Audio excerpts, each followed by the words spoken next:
মন্ত্ৰীৰ পত্নীয়ে বিঘাই বিঘাই মাটি কিনিছে জয়ন্ত মল্ল বৰুৱা মন্ত্ৰী জয়ন্ত মল্ল বৰুৱাৰ পত্নীও পিছ পৰি থকা নাই তেজপুৰত জুলি ডেকা বৰুৱাৰ বৃহৎ পৰিমাণৰ ভূমি ক্ৰয় জুলি ডেকা বৰুৱাৰ মাটি ক্ৰয়ক লৈ প্ৰতিক্ৰিয়া শোণিতপুৰ কংগ্ৰেছৰ সমগ্ৰ বিষয়টো ইডিৰ তদন্তৰ দাবী জিলা কংগ্ৰেছৰ সভাপতি দাদুল বৰকাকতিৰ সংবাদমেল সম্বোধন কৰি তেখেতে কয় যে ব্যৱসায়ীৰ দুৰ্নীতিৰ বিৰুদ্ধে ইডি লগোৱা মুখ্যমন্ত্ৰীয়ে সতীৰ্থ মন্ত্ৰীৰ বিৰুদ্ধে ব্যৱস্থা ল'ব পাৰিবনে অতি কম দিনতে তেজপুৰ কেন্দ্ৰীয় বিশ্ববিদ্যালয়ৰ সমীপত ৩৬ বিঘা মাটি কিনিবলৈ জুলি ডেকা বৰুৱাই ক'ত পালে আলা দিনৰ চাকি আসলতে বিজেপি চৰকাৰৰ মন্ত্ৰী আৰু বিধায়কসকলৰ পত্নীৰ মাজত চলিছে নেকি এখন অঘোষিত প্ৰতিযোগিতা কোনে কিমান সম্পত্তি গোটাব পাৰে আৰু কোনে কিমান মাটি ক্ৰয় কৰিব পাৰে তাক লৈ প্ৰতিযোগিতা চলিছে নেকি আৰু একাংশই মাটি কিনি আৰম্ভ কৰিছে ব্যৱসায় ৰাজ সাহায্যৰ দুৰ্নীতিৰে হাঙুৰ খোৱা বহুবলকি মন্ত্ৰী পত্নীৰ বিৰুদ্ধে এইদৰে সংবাদমেলত সৰব হ'ল শোণিতপুৰ কংগ্ৰেছৰ সভাপতিগৰাকী কি কৈছিল দাদুল বৰকাকতিয়ে শুনোৱা হওক সকলোৱে দেখিছে যে বিজেপি চৰকাৰখন অহাৰ পিছৰ পৰা বিজেপি চৰকাৰৰ মন্ত্ৰী বিধায়কসকলৰ পত্নীসকলৰ মাজত প্ৰতিযোগিতা চলিছে যে কোনে কিমান সম্পত্তি আহৰণ কৰিব পাৰে আৰু কোনে কিমান মাটি কিনিব পাৰে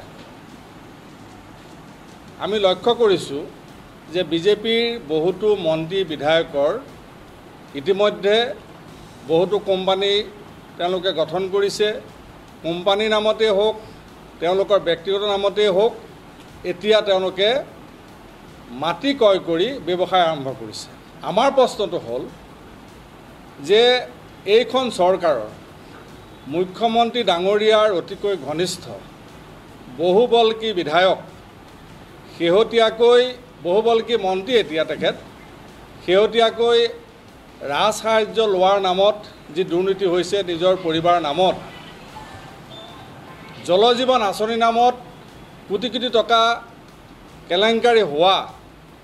এইগৰাকী বহুবলকি মন্ত্ৰীৰ পত্নী জুলি ডেকা বৰুৱাৰ নামত ইতিমধ্যে তেখেতে নলবাৰীতো মাটি কিনিলেই এতিয়া আহি আমাৰ তেজপুৰৰ এই সাংস্কৃতিক নগৰীৰ মাটি দখল কৰাৰ প্ৰতিযোগিতা আৰম্ভ কৰিছে ইতিমধ্যে মাটি তেওঁ ক্ৰয় কৰিছে এতিয়া যে জুলি ডেকা বৰুৱাৰ ইমানখিনি অগাধ সম্পত্তি কৰিবলৈ তেখেতে ক'ত আলাউদ্দিনৰ চাকি পালে আজি জুলি ডেকা বৰুৱাই আমাৰ তেজপুৰৰ আমাৰ চেণ্ট্ৰেল ইউনিভাৰ্চিটিৰ সমীপত ৩৬ বিঘা মাটি তেখেতে অতি কম দিনৰ ভিতৰতে ক্ৰয় কৰিছে আৰু এই ক্ৰয় কৰাৰ যি আমি তালিকা পাইছোঁ তেওঁ মাটিৰ আমি দাগ নম্বৰ পটা নম্বৰ পাইছোঁ যি তেওঁ ক্ৰয় কৰিছে এই মাটিৰ যিটো ক্ৰয় কৰাৰ যিটো মূল্য আমাৰ দেখি চকু আমাৰ কপালত উঠিছে গতিকে আমাৰ আজি বিচাৰিছোঁ তেখেতে দুৰ্নীতি দেখিলে বাঘৰ দৰে জঁপিয়াই পৰিম বুলি কোৱা এই মুখ্যমন্ত্ৰীগৰাকীয়ে কোনোবা ব্যৱসায় যদি আয় আৰু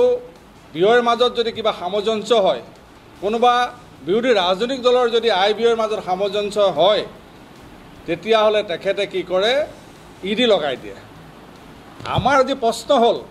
যে মুখ্যমন্ত্ৰী ডাঙৰীয়াৰ সৎ সাহস হ'বনে